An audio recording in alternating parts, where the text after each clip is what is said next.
Hi again, everybody. I'm Bob Marone for Westchester Talk Radio. And once again, we are with Hightower Westchester here in Harrison, New York, of course, part of Westchester County. That's where they are. And we're produced today by Shark Creative, made possible by Entergy, Indian Point Energy Center. I'm Bob Marone. And today we're going to focus on creating a cohesive business and personal financial plan. And with us once again, it is always a pleasure, is Roman Shosik. He's the managing director and partner at Hightower Westchester. Now, from our previous podcasts, we know you and your team have a broad client base, and one of the focal areas is working with business owners. Can you provide some context as to the things you're currently seeing? And Hey, welcome Bob. once again. Thank you. Nice to see you again. So it's our practice really focuses on three types of clientele. We work with high net worth families. We also do some work with foundations and endowments, and the third part is about business owners. And I'll tell you, I mean, I think in any and every industry, the one key term here is pivoting. As a business owner ourselves, what we've realized is that we have two extremes here. There are certain business owners that are thriving in this sort of environment, where there are other ones that are, let's just say, sort of hanging on to a lifeline, unfortunately. So it's a very polarizing business set. But I think the one key here that we're trying to emphasize is the importance of making sure that the personal plan that people have is really in sync with their overall business plan, because that needs to be cohesive. That makes a lot of sense. But can you expand a bit more on how you directly work with these owners? Sure, Bob. What we do, we've created a pretty much a turnkey process. I want to call it a holistic business management process, where what we have done really is helped a business owner starting from phase one, being creating a business, to ultimately, let's just say, selling the business, right? So we take the business owner through an entire business cycle. And what we really try to do is help them in the overall process. Once they establish a business, we help them formulate the documents, the legal work. We don't do it ourselves, but these are the things that we consult, we farm out to people that we may know. And then as the business evolves, we help them in certain areas, such as creating a retirement plan, buy-sell agreements, life insurance. And as the business matures, the last phase of it is we really try to incorporate some form of an exit strategy to help them walk them through the process. And that's kind of the value proposition that we kind of provide. But ultimately, it's tying it back into understanding their overall personal plan, and bringing it all into their full overall business plan. Before I get into specifics, or we get into specifics of financial planning, let us in on some of the challenges that most business owners face. Yeah.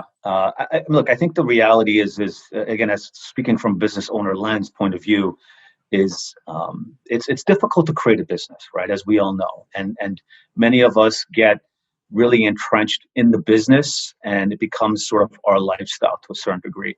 But again, it's kind of planning out that entire roadmap as we sort of take this business to the next phase. And when we consult with business owners, the one key theme that we always emphasize to them is start with the end in mind. What is it that you're trying to really achieve here? Is it that you want a business to be run in perpetuity by somebody like a family member? You're looking to sell it? You're looking to merge with somebody else? And the unfortunate reality, as we all know it, is that majority of the businesses tend to fail. So the one sort of piece that we inform our clients is to make sure that don't create so much net worth into the business where all of a sudden 70 or 80% of your overall financial assets are tied to the business, because that in and of itself, as we all know, is ground for failure. It definitely is. One of the concerns, not concerns, but one of the things I heard you say that really resonated with me, a lot of people start these businesses, Roman, and they don't think about the end stage, what they're going to do with it. You lit a bunch of light bulbs off for many viewers and listeners with that one. Can you say a little more about that? Yeah, it's, as when a business owner walks into our office, they have clearly a challenge or a concern, and one of the things that we try to emphasize to them is, look, you have to sort of mitigate that tail end risk of your overall financial plan, right? When you're looking at your personal side of things, try to really visualize the whole concept and idea of the ultimate end game. And don't tie all of your assets within this whole overall picture. Because if 70 to 80% of your assets are tied in it, you're creating a significant amount of risk in there. So it really starts with a conversation and making sure we're ultimately swimming into the direction as to where they need to be. Now, these are delicate discussions. Many business owners feel that they deeply understand their own business and they feel comfortable having much invested in it. How do you deal with that? Yeah. And it kind of goes back into the planning part of it, is making sure the plan is updated, written out.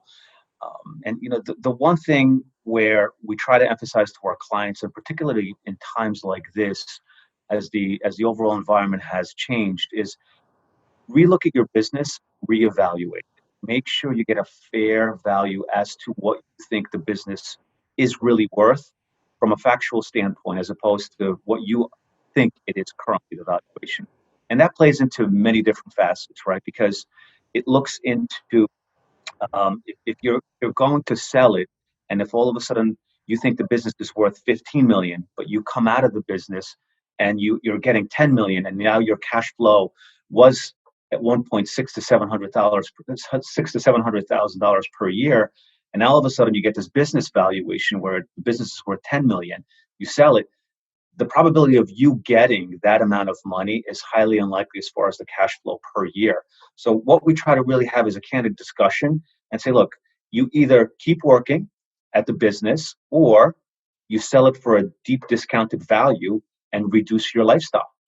And these are the tough discussions to have, because having a real value of a business will then ultimately translate into your personal business, and then it will eventually come into your personal plan, and it'll help you formulate as far as a strategy to make sure the exit is a viable one. Well, you mentioned, I know, in some of your notes, estate planning, etc. First and foremost, their needs, it seems to be clear, personal and business goals. They need to be written down. Explain that. Yeah, and many of us sort of kind of do it in an ad hoc sort of a scenario where we kind of go, behind. We write certain notes down and we don't really check on it. You want to have some form of barometer or baseline to base your business on.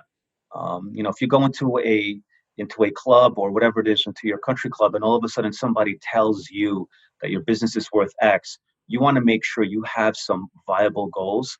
And therefore, if you're planning to exit in 5 to 6 years, you want to make sure you're going to exit at the valuation that you want. And having a written goal will ultimately help you sort of dictate the outcome there.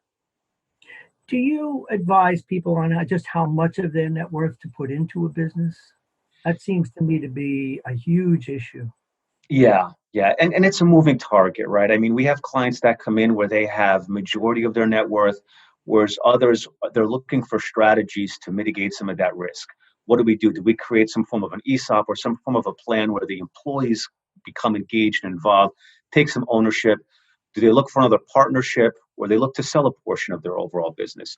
So we try to have that discussion, because just going back to my initial point, many businesses fail, and then when you have this inability to have a comfortable retirement, if you will, and if you bet everything on your business, it becomes an issue. And the one thing, as a business owners, and we all feel that our business is probably the best redeployment of capital, the ability that, what, we control our capital, so I'm comfortable with taking a lot more risk. So at the end, we try to really minimize it from about 60, 70% to about 35%, depending on what life cycle the business is in. Well, talking about life cycles, what if you're looking at your business and there really is not a good, firm valuation? How do you advise people? And I'm going to ask a follow up question to that. And it involved the business I was in. I did not have the kind of advice that you all provide. And I probably should have gotten out of that business much sooner. Again, the valuation that is unclear or perhaps not there, number one. And number two, maybe it's time to go. And it must be difficult emotionally. Talk to us about that. Yeah, yeah. It's your business is kind of your baby to a certain point, and every situation is different. I mean, the one thing that we emphasize to our clients is you need to start the process early before it's not a matter of a light switch goes on and next thing you know, you're 6 months pre-sale and you want to sell, you want to say, hey, you know what, let's sell the business. There are a lot of things that go on emotionally with it, right? Your identity is tied to a lot of this stuff. You don't really have the other sort of avenue as far as once the business is sold, what you're going to do with your life. And to us, it's kind of the qualitative piece of it is as if not more important as the other parts of it, because the clients need to understand that your identity is tied to your business, but what is it that after that you're going to do? Are you going to hang out with your kids, your grandkids? Are you going to start a charity? And what does tend to occur is a lot of the sellers, and this happens majority of the times, is there's some form of remorse or seller's remorse behind it, and then they get re-engaged back in a different business, and now they're trying to start another business. So to answer your question about is there an early time to exit, it's all based upon we tell our clients once you have a personal plan and you have a business plan and you understand the valuation of your business's worth, it will help you determine or clarify if you can retire or not with the cash flow or income that you may need. Because that's what drives a lot of these decisions is a matter of people wanting to leave based upon their financial circumstances. We're talking with Roman Chosik. He's the managing director and partner at Hightower Westchester. And we're talking about creating a cohesive business and personal financial plan. And that's the early takeaway, I think, for those of us listening and talking with you, Roman, is the balance between personal and the business financial plan. Uh, how about families? And when children do take over a business, how does that work out? Yeah, and that's part of sort of the delicate balance, depending on um, what you envision with your business. If the intent is to sell the business, it may be pretty clean cut, and then you sell the business, and then you perhaps consult for a year or two, and then the business is completely out of sort of your overall planning process. But what tends to happen when you have some of these family-based businesses is that if my business is worth $15 million, generally the kids don't have the ability to write a check for 15 million and buy you out, right? So what tends to occur is that there's sort of this buyout phase over the next 5, 7, 10, 15 years. And it's just hard because the owner, or let's just say the family member that sold the business, tends to stay engaged and involved in the business. It's hard for them to get away because, if they're getting let's just say a buyout for 10 years of 700,000 per year, they feel an obligation that they need to be engaged back in the business or to a certain Mhm. extent. And what tends to occur there is the business, let's just say in this particular situation, all of a sudden you get faced with the pandemic and your business goes from a $15 million valuation to a $4 million valuation. Well, my payout of $700,000 per year over the next 5, 6, 7 years is going to be it's going to be reduced, right? So it becomes a point of contention, and it just has to be clearly outlined as to positives, negatives. Here are the circumstances, and that needs to be written and outlined in the business plan. Any of these transactions, there are tax implications. Yeah, and the tax is just a moving target, as we all know. Personal taxes change, business taxes change, and we always emphasize to our clients it's not about having a team. I think it's about having the right team in place. The legal attorney perhaps was helping you structure certain things 10, 15 years ago, and your business has grown from 5 million to $100 million valuation. You want to make sure you have the right people in play to going to structure that part of it. In the sale of a business, right, you have to start thinking from an estate planning point of view, how to create trust or irrevocable trust, whether you're going to do some charitable planning. Things of that nature really play into the value as to what you're ultimately going to get out of this whole business. So again, start early with that and make sure you have the right team in place. I just, every once in a while during an interview, the insights that come out later compel me to go back to some basics. And what I'd like to underscore here is the balance between the personal plan and the business plan. How can people, how do you advise them to manage, for example, the investments? How you invest the money in your business and how you invest what you keep in your personal worth? They're different sets of goals. number one. If you could talk about that a little bit. And also, when the business opens, can you help them? Do you help them with, they may need to set up a 401k or an ESOP or any number of things. Can you address those two things just a little bit again before we go? Because I'm looking at this as a man who's owned two businesses and saying, wow, I can learn from this. I was one of those people that failed. Yeah, it's never too late to plan around retirement, and now more than ever, with the one thing that we have seen is that there are a lot less few deductions, if you will, with respect to running a business. So what we've done, and we sort of readjust our strategy every single year, is we really take a step back. And when someone is looking to sell, right, we generally want to be engaged in a process 3 to 5 years. And we help them structure different various types of retirement plans to help maximize their overall contributions to certain things like 401k plans. And as much as a 401k plan is a piece of it, there are alternative cash balance sort of retirement plans, defined benefit, and pension plans that can be structured to ultimately help them shelter hundreds of thousands of dollars prior to retirement. As older as they are, they could put away a lot more money in there. So again, it's doing those things that really will help you position yourself when that personal business plan ultimately takes over, because that business plan eventually at one point of your life will become null and void, right? But it's the personal plan that's going to drive the process. So we always try to make sure we're positioning the client to have that comfortable retirement. Wow. Thanks, Roman. Very insightful. Any last things you want to leave us with? Clearly, for me, putting together and merging those two plans, and you shouldn't wait till the last minute. Yeah. No. I think, look, the key takeaway here, as we said, is you want to have something that's personal, a personal plan. You want to have a business plan. You want to make sure they communicate each other. They are in sync. You want to update that on a regular basis. Circumstances change, lifestyles change. And to us, it helps formulate the overall plan. Make sure you have the right team in place. That's a critical piece of it as well. That'll help you at least structure the plan accordingly. And, at the same time, have realistic expectations. Don't feel like if you think the business is worth 15 and you're going to get 14 for it, all of a sudden you're going to completely take a back seat and say, well, you know what? I need exactly 15. I think there's some flexibility, give or take, that needs to be sort of within the overall plan.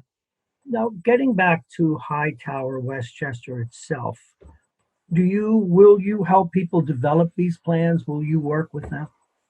Yes, yeah. So we have as I mentioned, pretty much of a turnkey process that we will help the individuals. I mean, when we deal with somebody on a personal and on a business level, it's more of a streamlined process. I mean, we have the ability with the technology and things that we have within our firm is to really bring it all together and look at one snapshot, right? You want to have the assets and liabilities on a personal level, and you also want to have them on a business level as well.